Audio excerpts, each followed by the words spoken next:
분만을 하지 않는 산부인과가 늘고 있습니다. 일부 도시에선 임신부들이 다른 도시로 원정 진료를 받으러 가야 하기도 합니다.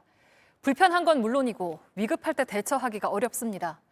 병원들이 왜 분만을 포기하는지, 이렇게 되면 어떤 문제들이 생기는지 밀착 카메라 정원석 기자가 짚어봤습니다. 인구 6만 2천 명의 위성도시 경기도 과천입니다. 과천에선 산모가 아기를 낳을 수 없다는 사실 알고 계신가요? 아기를 낳으려면 다른 도시로 가야 합니다. 병원이 없기 때문은 아니고요. 산부인과는 있지만 아기를 받는 분만은 하지 않기 때문입니다. 산부인과를 직접 돌아봤습니다. 혹시 여기 분만도 하나요? 분만은 아니에요. 분만 쪽이 아니라서 분만은 저희가 안 해요. 첫 안에는 아마 있을 거예요. 과천에서 아마 제일 가까운 데가 저기 평촌 쪽으로 가셔야. 아이를 낳으려는 부모들은 산부인과 원정에 나섭니다. 하셨어요? 없어서 네, 성남에서 나왔어요. 근데 아무래도 예. 정기 검진을 자주 가야 되는데 성남으로 다니다 보니까 거의 30분 정도 걸리긴 하거든요. 저는 산부인과, 임신과 출산에 관련된 그런 산부인과는 과천시에 없기는 해요. 둘째는 그럼 어디서 낳아야 될까? 근데 여기서 또 산부까지 가기에는 너무 부담스러운데. 인구 16만 명을 넘는 의왕시도 분만을 할 수 있는 산부인과는 없습니다. 여기가 큰 병원이고 분관병원이고 여기 동대 사시는 분은 병원 의왕시에는 그러면 분만할 병원이 없는 건가요? 없어요. 병의원 자체가 부족한 중소도시 사정은 어떨까? 아예 산부인과가 한 곳도 없는 지역들도 있습니다. 젊은 층이 적은 지방일수록 이런 현상은 심해집니다. 강원도 화천도 이런 경우인데요. 산부인과가 하나도 없기 때문에 화천군에서 운영하는 보건의료원에서 공중보건의가 머물면서 진료를 담당하지만 분만은 하지 않습니다. 강원도 화천에 사는 28주차 임산부 김소은 씨.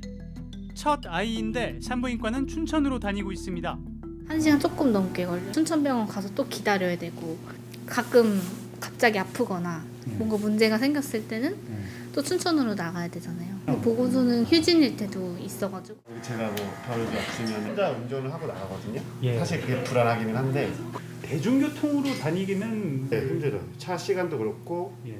그 병원이랑 그 터미널 예. 거리랑 또 멀어서 춘천으로 산부인과를 다녔어요. 여기서 병원을 계속 다녀도 분만은 춘천으로 나가야 되기 때문에 엄마들은 아무래도 그냥 계속 다니던 병원 다니는 게 좋으니까.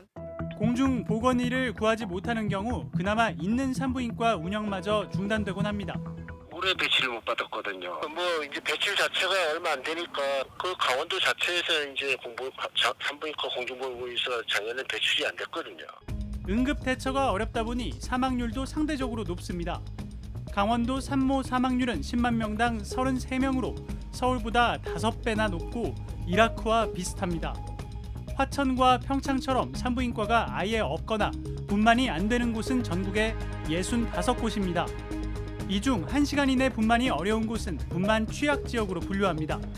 경상도가 12곳으로 가장 많고 전라도 9곳, 강원도 4곳 등 전국에 30곳입니다. 경기도 동두천시에는 분만이 가능한 산부인과가 단 한 곳 있었는데요. 지난 4월부터는 그나마 이곳마저 분만을 포기했다고 합니다. 결국 아기를 낳으려면 다른 도시에 있는 산부인과를 찾아가야 된다는 소리가 되는데 어떤 사정인지 한번 들어보겠습니다. 병원에는 수많은 아이들이 세상으로 나왔던 신생아실이 여전히 남아 있습니다. 여기서 아기 낳았어요. 근무하면서 약간 서운하면서도 불안감은 없어졌어요. 항상 불안감, 스트레스 그런 걸 많이 겪었었죠. 26년 동안 신생아를 받아온 의사는 의료 사고에 대한 두려움이 가장 크다고 말합니다. 무과실일 경우 국가에서는 의사한테 책임을 어느 정도 지라고 하거든요. 분만하는 의사 입장에서는 무과실인데도 책임져야 되는 것이 되게 억울한 경우, 양수색전증 같은 것들은. 그러니까 그런 것이 언제든지 발생할 수 있기 때문에 되게 조마조마하거든요. 전국의 산부인과 의원 수는 2018년 기준 1,300여 곳. 이 중 분만이 가능한 산부인과는 절반도 안 됩니다. 10년 전과 비교해도 40% 넘게 줄었습니다. 뇌성마비, 산모 사망, 신생아 사망은 확률상 있을 수밖에 없어요. 그럼 위험성이 높은 것에 대한 충분한 어떤 의료적 뒷받침이 되지 않으면 의사들은 자꾸 이제 방어 진료를 하게 되죠. 안정적인 어떤 진료 환경을 만들어주지 못하면 산부인과 의사들은 계속 분만을 못하고 현실적으로 그렇게 돼요. 또. 한때 연초마다 첫둥이가 태어났다는 소식을 알리던 서울 충무로 제1병원. 우리나라를 대표하던 민영 산부인과였는데 지금은 개원 57년 만에 문 닫을 위기입니다. 분만을 포기하는 동네 병원들이 계속 늘어난다면 조만간 아이를 낳기 위해선 이런 큰 종합병원을 가야 하는 상황이 올지도 모르겠습니다. 큰 도시라면 모를까 인구가 상대적으로 적은 지역에선 아기 낳기가 힘들다는 얘기죠.